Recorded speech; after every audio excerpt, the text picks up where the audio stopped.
All right, so this video, I'll talk about the past 2 weeks and some of the trades that should have been taken, and some of the events that led up to it. So starting back from last week, uh, there wasn't really that many major events last week. You have Chair Spout Powell speech, and then you have the sentiment report.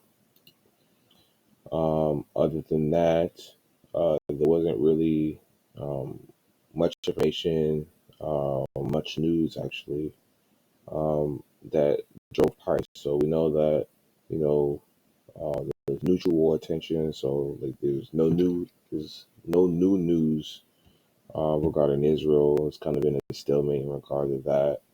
And then there was good data regarding the sentiment report. Um, So once you saw that, generally we knew that this was going to be bearish. They came for any trades last week. So coming into this week, we knew that Tuesday was going to be a big day because we have the core inflation report, and then there's retail sales, and then lastly you have building permits. So we know leading up to Tuesday was going to be kind of a choppy market. So as you see, we opened on Friday, had my previous month off by the week, and you see that Monday was Sunday and Monday it was very choppy.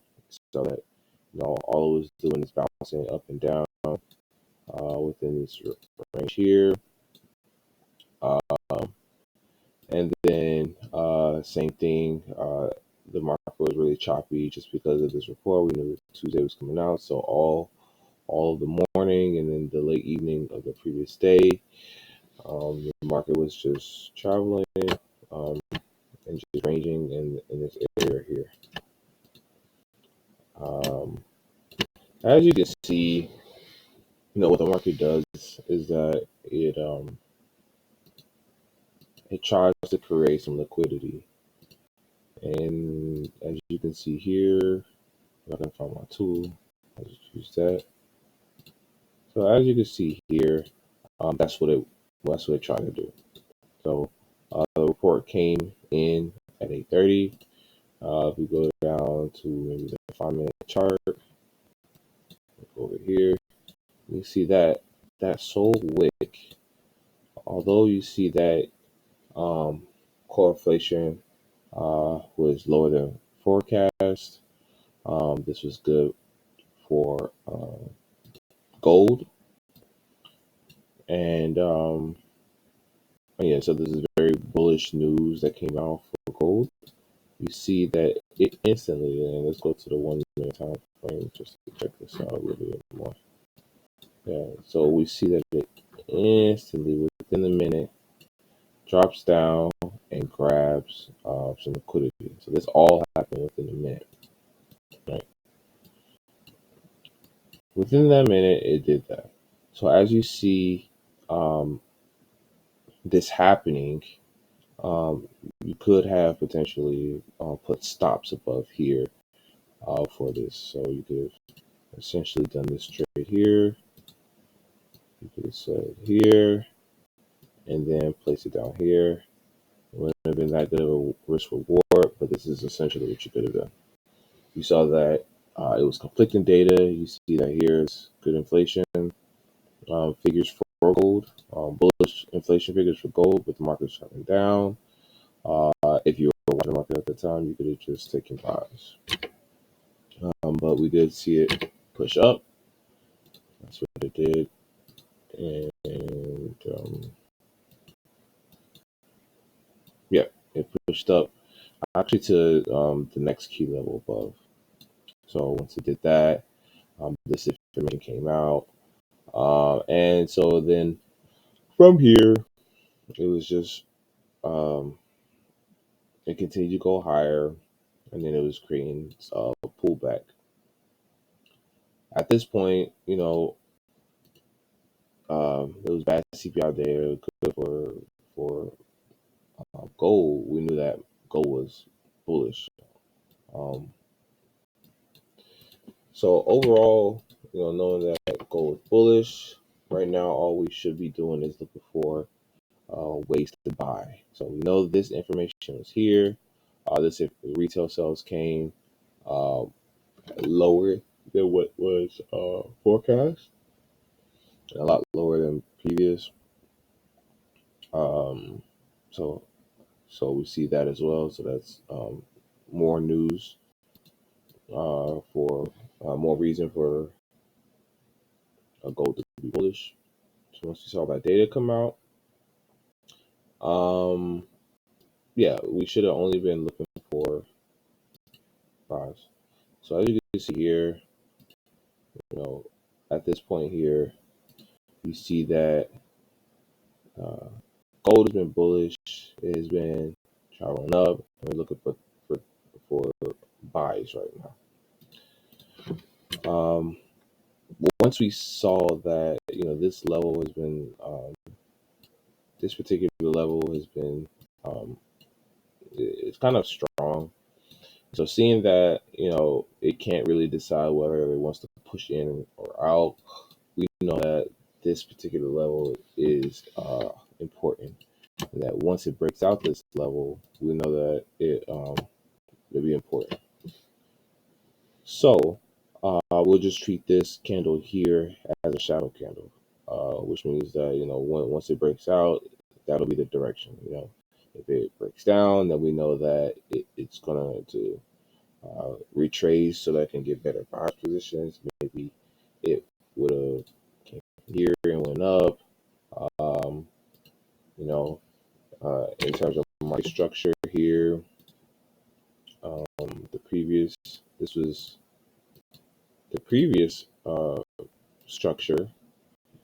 Uh, After it broke, that was the last lower high, and then we see here that it actually broke that. So at that time, when that happened, after the news, we see that this here was a break of structure, and so we're definitely looking for buys. So we could have taken the fib out and seen that, okay, well, this is a key level for the fib as well. So we know that,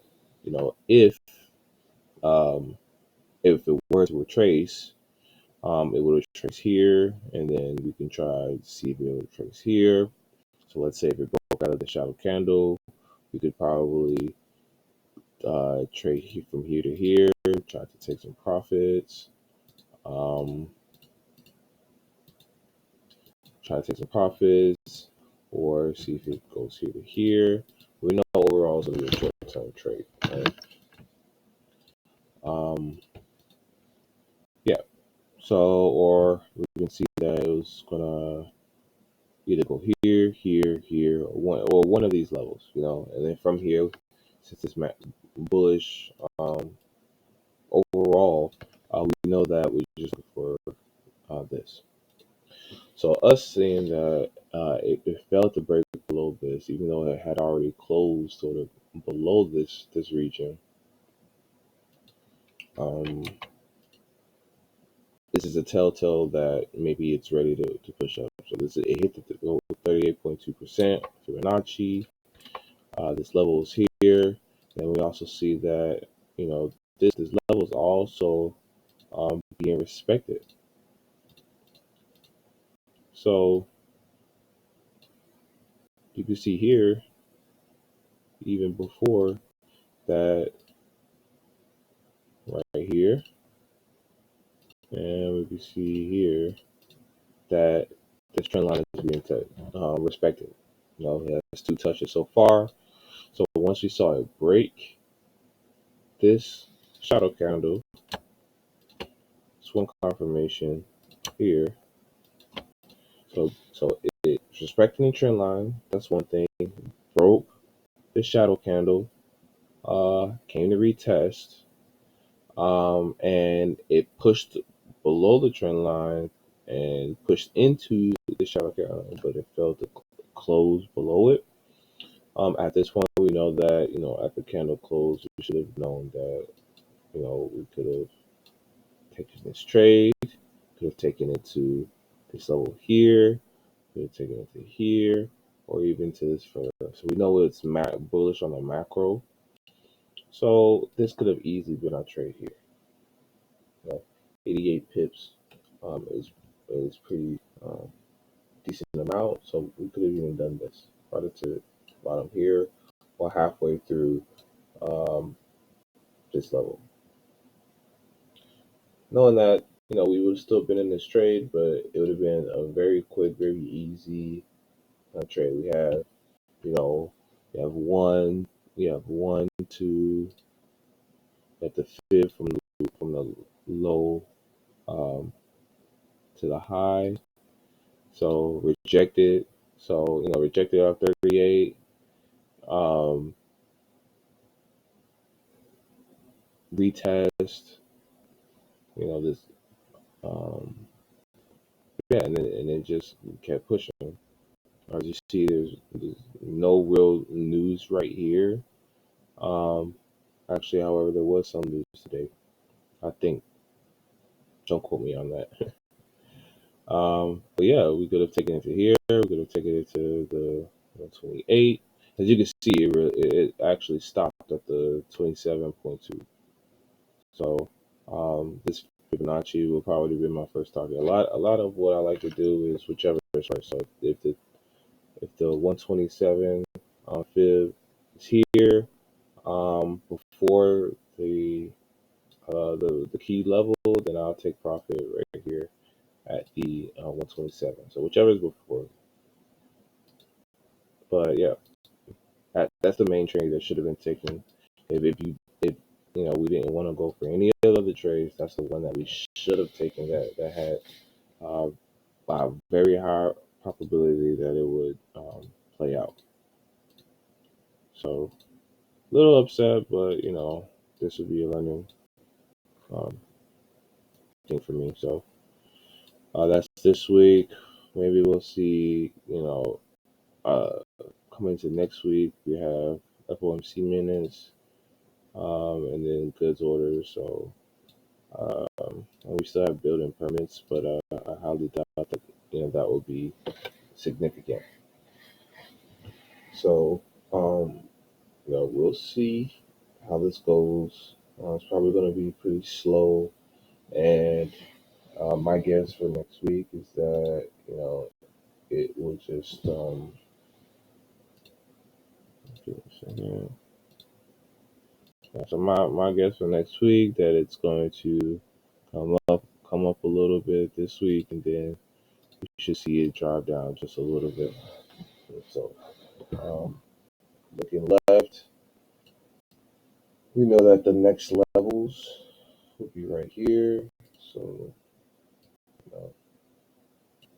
here will be the next level that we have to look for, and let's see the 4 hours if there's anything. Yeah, these are the main levels that we have to look for next month. Um, yeah, I mean next week. Sorry. So next week we'll just look forward to retrace a little bit. As you can see, it's been retracing. Once it broke, it retraced. Nice impulse retrace. It broke a little bit, and then had a really nice impulse. So we should see it retrace just a little bit this week, just for the market to get better buys. Other than that, I think it should be fairly simple um, end of the week and beginning of next week. So could do a double top.